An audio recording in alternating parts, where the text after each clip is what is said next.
Urban Therapy with Sun 752, and this is your Daily Gogetemism number 175 for March 30th, 2015.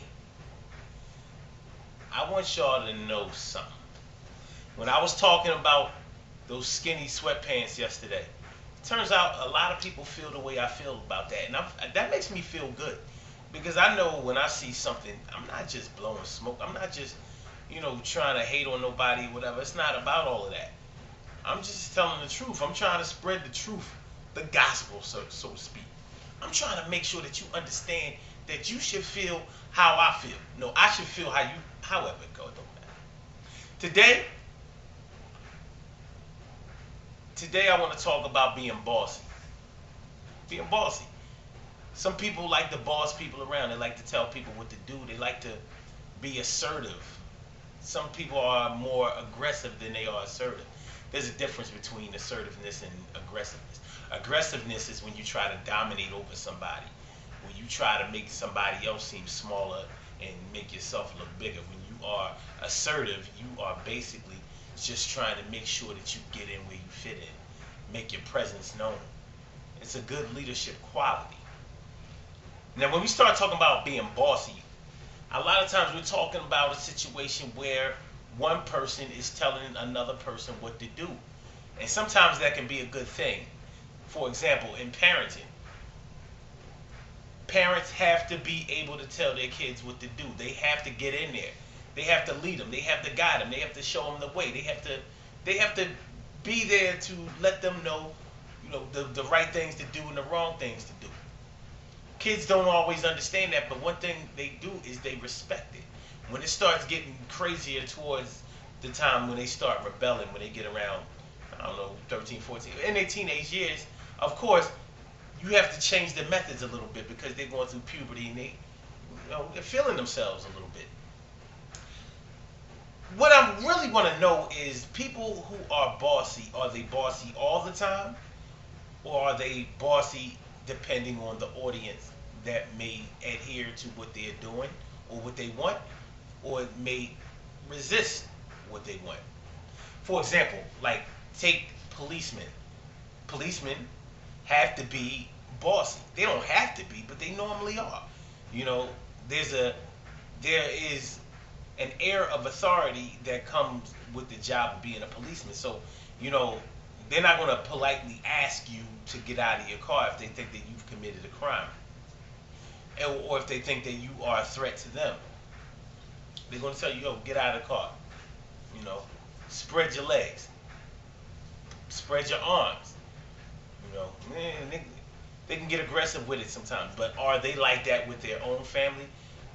I have an uncle who is a retired policeman, and he wasn't a bossy type of guy around the house. That's not the way he was. But I imagine that in his job, he probably had to be like that on a regular basis. Now, when it comes to your job that you work at, are you an authority figure on your job? Are you like a manager or a supervisor or something like that, an executive, to whereas you're used to pointing and people have to go? If you tell somebody to jump, they have to ask how high, or their job could be in jeopardy because of it. All right, and professions like that, I think that more people are probably like that across the board. It takes a lot. It takes a lot of resolve to be able to make it in corporate America. And if you're just the type that's laid back, you're not going to really make it to the top. It's sort of like a dog-eat-dog profession, but the level of bossiness that comes along with that profession is going to be different from person to person. So that's not to say that everybody who is bossy is unbearable, but it is a noticeable trait. Some people resist being bossed around no matter who it is. So it's like, I don't care if you're going to pay me $1 million. You're not going to just be telling me what to do. It's like most people, the $1 million price normally is a good price to get people to, do what you want them to do. But everybody has their price, and not everybody strives to be a millionaire. and that's totally understandable. But what we're talking about is being bossy. Is it worth it to let somebody tell you what to do, either for money or for love? Because some people do that too. You know, if I let this person boss me around a little bit, if I let them lead me, if I make them feel like they the boss, then possibly they'll give me what I want, and that might be love and affection, or it might be financial stability. It could be a whole lot of things. It's a give and take type of thing. Rarely, in a non-abusive situation, people aren't going to stand for just being bossed around for no good reason. You got to have some kind of good reason that go along with it. You know what I mean? Let nobody just be telling you what to do. They don't nobody own you. They don't run this. I'm a bossy type of person. I am. I ain't really want to believe that before, but I've been known to bark orders and that type of thing. But I know how to dumb it down. I ain't trying to get all crazy with mine. One thing is for sure, I don't mind taking direction, but I ain't gonna let nobody boss me around. I try not to boss people around either. People seem to do what you want them to do if you ask them, not tell them. Now, like I said, but taking it back to kids, sometimes they might have to get popped up in the back of their head. It improves their hearing. You don't believe me? Tell a kid something, to do something, and let them not keep not doing it. Pop them up in the back of their head and see if they don't be like, oh, why you just say that in the beginning? It works. It works. No, and forget about that. Ain't nobody trying to abuse nobody.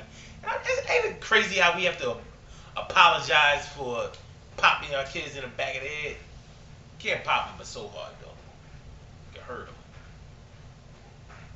You know what I'm saying? Crazy thing is, people who own pets, not cats, because cats don't just do what you want them to do on command.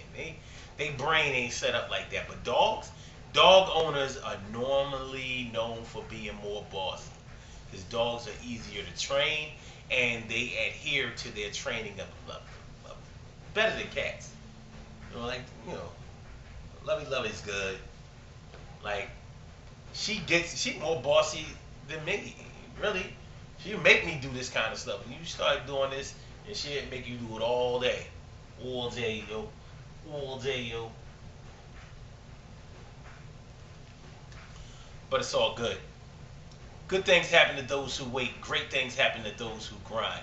And anything can happen to those who go for theirs. So go hard, go for yours. Don't be too bossy. Don't let nobody boss you around.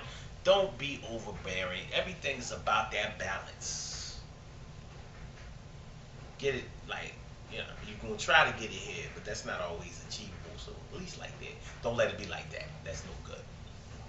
UrbanTherapyWithSon.com. Go to the website. Make sure you hit up the website. The adult class trip was last Saturday. My fault. The spring cleaning event, April 11th. Holla at the spring cleaning event. The spring cleaning event is going to be the truth. You know what I mean? It's just an exercise event, and we need to get that exercise in. We need to get that. We need to get the air flowing, the blood pumping, and we need to get the legs stretched out and start taking better care of our bodies. And bring a partner. Bring a partner, because it's all about, it's always better to work out with a partner because you get to talk it out. And part of the urban therapy of any kind, is being able to communicate. Get that shit off your chest. Get it out of there. So, sweat the gunk out of your pores and get that bad shit off of your mind and out of your heart. And you be better. So that's what we're gonna do. That's what the urban therapy movement is all about, man. We walk it out, we talk it out. Improve the mind, improve the body, improve your life. The hood is our health. Remember that. The hood is our health. I live in the hood. I feel healthy only because I get to talk to y'all. So, what I mean. April 11th, Wissahickon Avenue and Lincoln Drive. Don't forget that. April 11th, 10 o'clock in the morning. We're going out there, man. It's going to be great. The adult class trip was like nothing I ever have been to before, and I expect the same thing We gotta keep raising the bar. I expect the same thing with the spring cleaning event. So get with that. I'll holler at y'all tomorrow, man. Peace.